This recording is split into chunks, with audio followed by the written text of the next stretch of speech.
नमस्कार, मी पंजाब डक. राज्यातल्या सर्व शेतकऱ्याला सांगू इच्छितो की राज्यामध्ये काय करा, आता लहान मुलाची वयोवृद्धाची काळजी घ्या. कारण की पासून राज्यामध्ये उन्हाची तीव्रता वाढत जाणार आहे.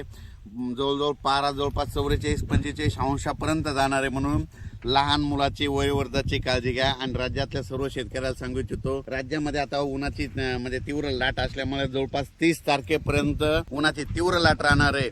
आणि दिवसा मात्र गरमी खूप राहणार आहे.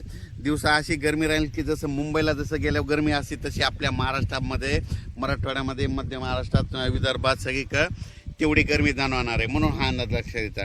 पण राज्यातल्या सर्व शेतकऱ्याला सांगू इच्छितो की राज्यामध्ये सांगायचं झालं तर 22, 23, 24, 25 दरम्यान राज्यामध्ये जवळपास 30 तारखेपर्यंत उन्हाची तीव्रता वाढत जाणार आहे. म्हणून हा अंदाज लक्षात घ्यायचा.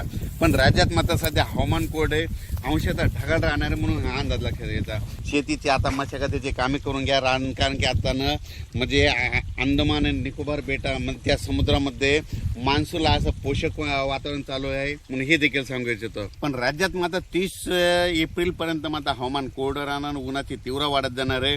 काही ठिकाणी 45 अंशापर्यंत देखील तापमान जाणार आहे. म्हणून हा अंदाज लक्षात घ्यायचा. अचानक वातावरणात बदल झाला तर लगेच एक मेसेज दिला जाईल. धन्यवाद.